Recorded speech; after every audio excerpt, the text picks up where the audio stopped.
और अब बात करते हैं आज के फोकस की।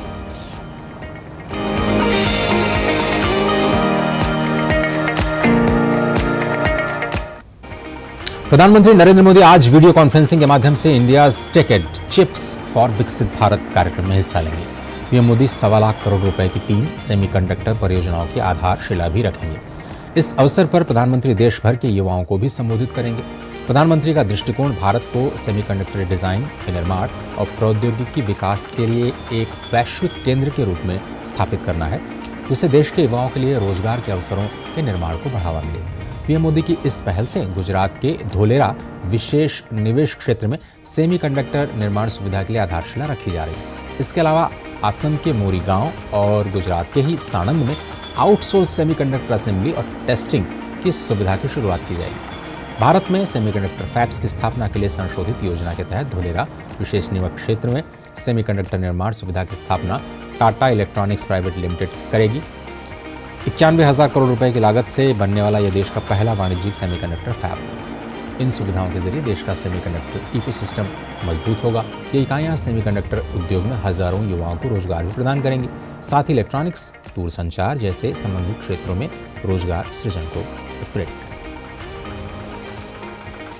और नए भारत की नई रेलवेज को तेज गति प्रदान करते हुए प्रधानमंत्री नरेंद्र मोदी ने कल गुजरात से रेलवे की 85,000 करोड़ की विकास परियोजनाओं की शुरुआत की। पीएम मोदी ने डेडिकेटेड फ्रेट कॉरिडोर के 2 खंडों का शुभारंभ किया और 10 नई वंदे भारत ट्रेन को भी हरी झंडी दिखाकर रवाना किया। इस मौके पर पीएम मोदी ने कहा कि उनकी सरकार में रेलवे का राजनीतिकरण बंद हुआ है, जबकि इससे पहले सरकारें सिर्फ घोषणाएं करती थी, लेकिन उनकी सरकार डिलीवरी में विश्वास रखती है।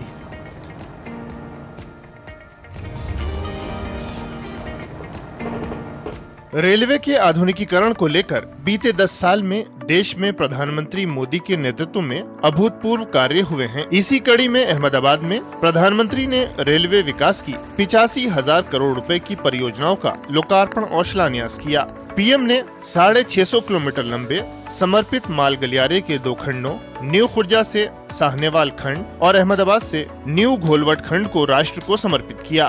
प्रधानमंत्री ने बताया कि रेलवे का विकास निवेश और रोजगार के नए अवसर बना रहा है। भारतीय रेल को उस नर्क जैसी स्थिति से बाहर निकालने के लिए जो इच्छा शक्ति चाहिए थी, वो इच्छा शक्ति हमारी सरकार ने दिखाई है। हमने 10 वर्षों में औसत रेल बजट को 2014 से पहले की तुलना में 6 गुना ज्यादा बढ़ाया है। और मैं आज देश को ये गारंटी दे रहा हूं कि अगले 5 साल में वो भारतीय रेल का ऐसा कायाकल्प होते देखेंगे जिसकी उन्होंने कल्पना भी नहीं की होगी।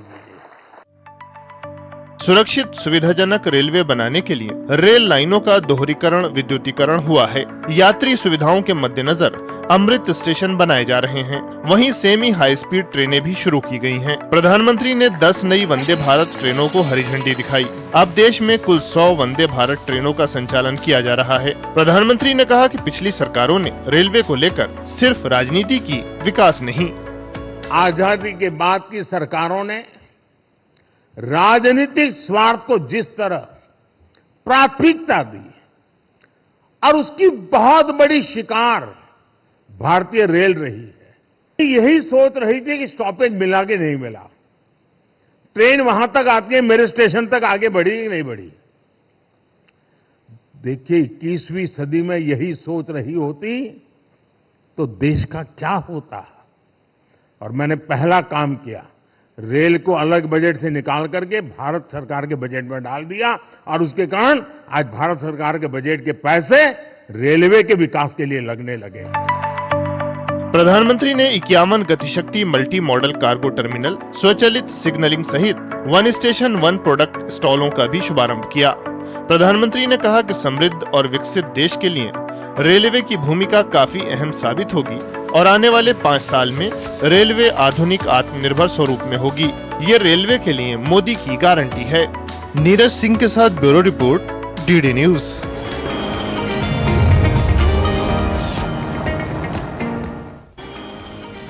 और आज के फोकस में हमारे साथ जुड़ रहे हैं प्रोफेसर डॉक्टर मनोज चौधरी, जो कि कुलपति हैं गति शक्ति विश्वविद्यालय के। और खासतौर पर आज हम इस प्रोग्राम में दो फोकस रखेंगे। सर बहुत बहुत धन्यवाद और स्वागत है आपका वक्त निकालने के लिए हमारे लिए।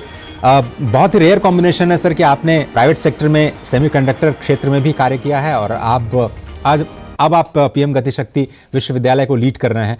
हमारा सौभाग्य है कि हम आपके साथ जुड़ रहे हैं। तो शुरुआत चलिए सेमीकंडक्टर से ही करते हैं, जो आपके ही राज्य जहां आपका विश्वविद्यालय है, गुजरात में धोलेरा, जो कि एक बिल्कुल वीरान शहर हुआ करता था, अब वहां पर देश की पहली सेमीकंडक्टर फैब यूनिट लगने जा रही है।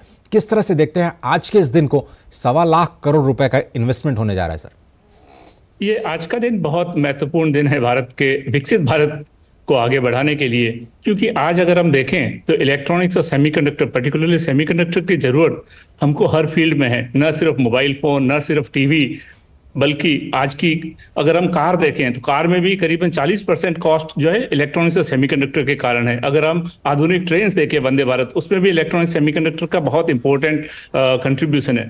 तो भारत के अंदर में सेमीकंडक्टर मैन्युफैक्चरिंग को शुरू करने के लिए 2021 के अंत में सेमीकंडक्टर पॉलिसी लाई गई, जिसमें 4 चीजें जोड़ी गई, जिसमें हम किस तरह से डिजाइन लिंक भी करें, उस तरह से हम अलग अलग डिस्प्ले फैब बनाएं, कंपाउंड सेमीकंडक्टर फैब बनाएं, एसओसी फैब बनाएं।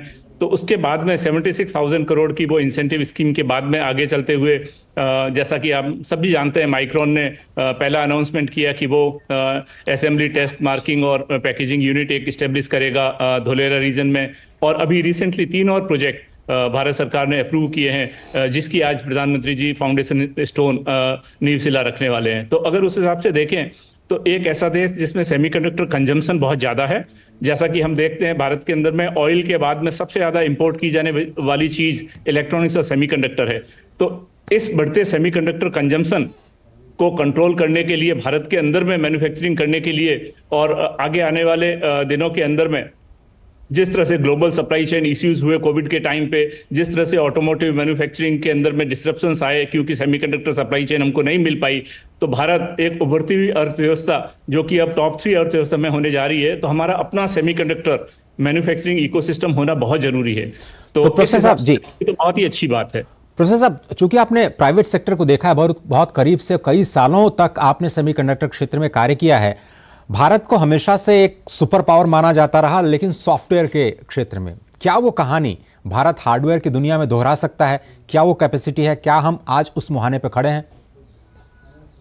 आपकी बात में मैं थोड़ा सा परिवर्तन करना चाहूंगा। न सिर्फ सॉफ्टवेयर पर सेमीकंडक्टर डिजाइन के मामले में भी भारत काफी आगे रहा है। तो भारत के अंदर में डिजाइन टैलेंट बहुत मौजूद है, पर भारत में मैन्युफैक्चरिंग यूनिट्स नहीं थी। तो अभी जब हम डिजाइन कर रहे हैं यहाँ पे, अगर आप देखें सेमीकंडक्टर कंपनी जिस तरह से एक दुनिया की सेमीकंडक्टर कंपनीज है, भारत के अंदर में लोकल स्टार्टअप सिस्टम है, भारत के अंदर में एकेडमिक्स के अंदर में भी काफी सारा चिप टू स्टार्टअप और काफी सारे प्रोग्राम सेमीकंडक्टर के चल रहे हैं। तो भारत में डिजाइन टैलेंट काफी है, पर डिजाइन टैलेंट को जब मैन्युफैक्चरिंग फैसिलिटी भारत के अंदर में मिलेगी तो एक फिनिश्ड प्रोडक्ट जो भारत को चाहिए, जो भारत की इकोनॉमी को चाहिए, वो फिनिश्ड प्रोडक्ट आत्मनिर्भर भारत अभियान के अंतर्गत भारत के अंदर में ही अवेलेबल होगा और धीरे धीरे हम दुनिया की टॉप 3 और 4 सेमीकंडक्टर नेशंस भी बन पाएंगे। चलिए सर, अब फोकस थोड़ा सा शिफ्ट करते हैं रेलवेज की तरफ। सेमीकंडक्टर का इस्तेमाल आपने बताया कि वंदे भारत ट्रेन जैसी ट्रेन्स में किया जा रहा है, और बहुत सारे ऐसे और भी आयाम हैं, स्पेस को ले लें या फिर टेलीकम्युनिकेशंस आपने बताया, सेमीकंडक्टर उसमें भी इस्तेमाल होगा। रेलवेज के लिए जो कल कमिटमेंट प्रधानमंत्री ने दिखाया, और उन्होंने कहा कि अगले 5 सालों में बिल्कुल वो कायाकल्प करने जा रहे हैं, तो ऐसा लग रहा है कि अब विकास की गाड़ी के साथ कदम ताल करने जा रही है इंडियन रेलवेज। आप तो खुद बैठे हुए हैं उस गति शक्ति विश्वविद्यालय में, जो गति देने के लिए ही बनाई गई है। तो किस तरह से देखते हैं आप इस विजन को जो प्रधानमंत्री ने कमिटमेंट किया कल?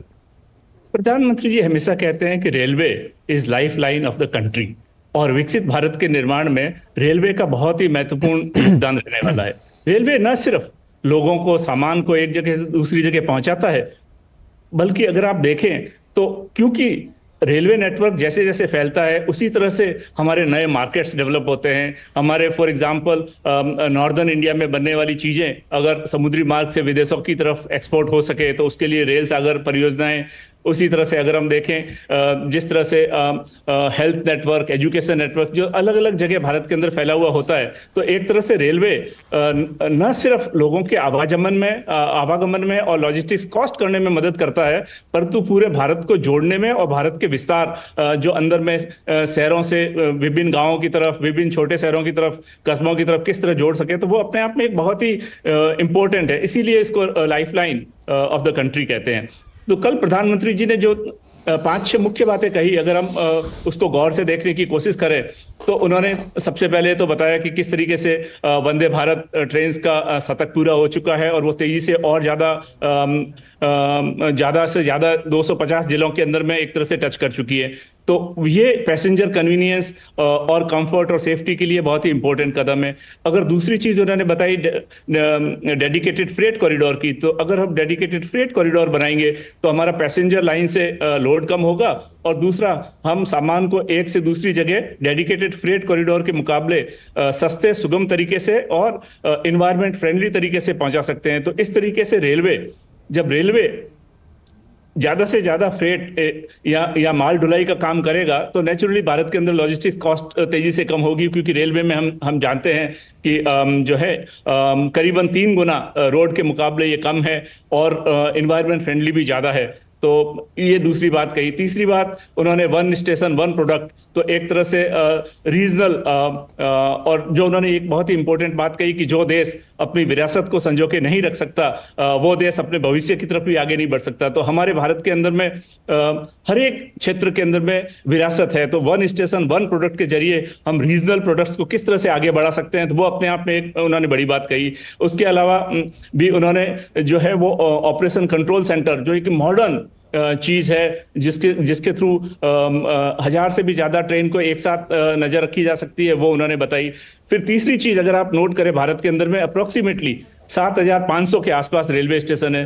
कल ये बताया गया कि किस तरह डिजिटलाइजेशन के जरिए ऑलमोस्ट 2500 लगभग 2500 स्टेशन डिजिटल स्टेशन की तरफ बनेंगे।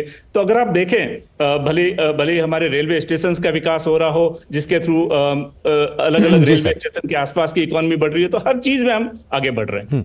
अब सर पीएम गति शक्ति की बात कर लें, विश्वविद्यालय में जो आप स्किलिंग कर रहे हैं उसका फोकस क्या रहने वाला है, कैसे वो कंट्रीब्यूट करेगा?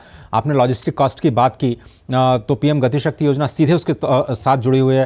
कार्गो टर्मिनल का भी कल शुरुआत की गई, राष्ट्र को समर्पित किया गया। ये जो इंटीग्रेटेड अप्रोच है पूरे ट्रांसपोर्टेशन सेक्टर को लेकर के और फोकस है लॉजिस्टिक कॉस्ट को कम करने के लिए, डबल डिजिट से नीचे 10% से नीचे ले आने की जो बात लगातार कहते हैं प्रधानमंत्री, कितना हम लोग इसमें सफल हो पाएंगे और आपका रोल आगे जाते हुए क्या होने वाला है? सफलता में तो कोई गुंजाइश ही नहीं है, हम हर हालत में सफल होंगे, क्योंकि जो अप्रोच लिया है वो अप्रोच सिर्फ हवा में बोली हुई कोई भाषण नहीं है। ये अप्रोच टेक्नोलॉजी इनेबल्ड अप्रोच है, जो प्रधानमंत्री जी हमेशा से कहते रहे।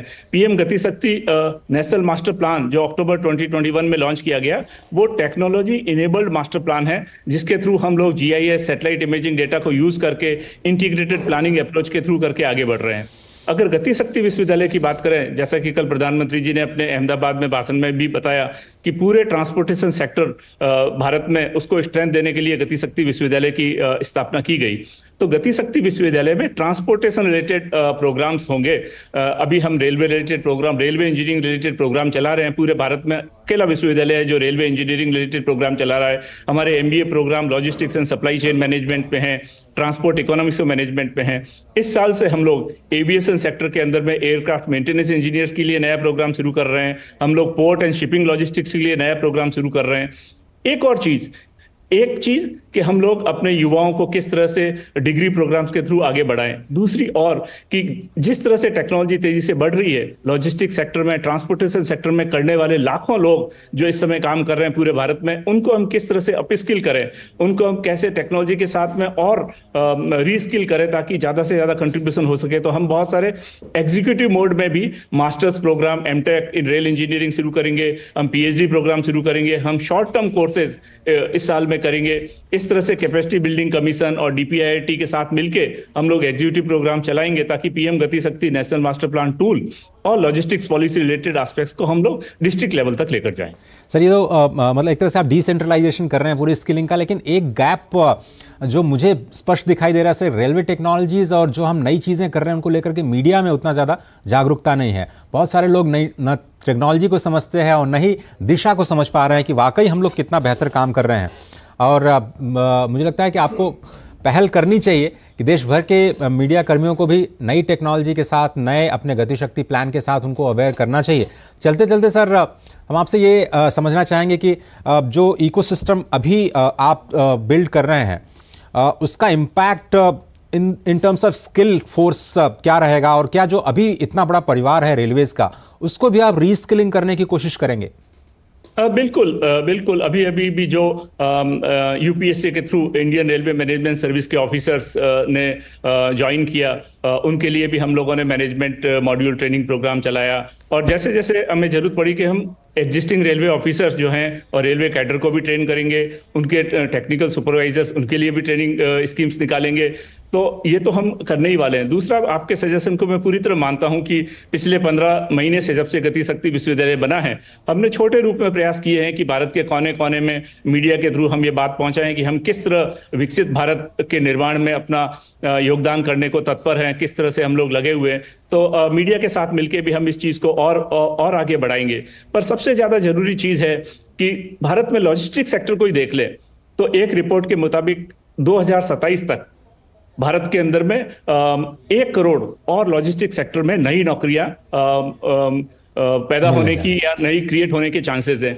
तो नौकरी के अवसर होना एक बात, उसके लिए हम लोग ह्यूमन रिसोर्स को किस तरह प्रिपेयर और ट्रेन कर पाए, वो एक बहुत बड़ी जिम्मेदारी है। तो उसके लिए प्रधानमंत्री गति शक्ति नेशनल मास्टर प्लान जैसे विभिन्न मंत्रालयों को और विभिन्न डिपार्टमेंट्स को आपस में सिनर्जी मिलने का काम करता है। उसी तरह गति शक्ति विश्वविद्यालय तो प्रधानमंत्री गति शक्ति नेशनल मास्टर प्लान की आत्मा को समेटे हुए हम उसी तरीके से सारे एजुकेशनल इंस्टीट्यूट्स के साथ में, इंडस्ट्रीज के साथ में एक सिनर्जी बना के आत्मा को समेटते हुए उस तरह से हम लोग काम करेंगे ताकि एक केंद्र बिंदु के रूप में हम पूरे ट्रांसपोर्टेशन और लॉजिस्टिक सेक्टर को साथ लेके चल सके। प्रोफेसर साहब बहुत धन्यवाद वक्त देने के लिए और सेमीकंडक्टर सेक्टर और खासतौर पर रेलवेज पर अपने पर्सपेक्टिव को हमारे साथ शेयर करने के लिए, दर्शकों के साथ अपने वैल्यूएबल इनपुट्स साझा करने के लिए बहुत बहुत धन्यवाद। और एक छोटा सा ब्रेक लेते हैं। ब्रेक के बाद ये इकोनॉमी टुडे में कुछ और खबरें हैं, आप देखते रहिए।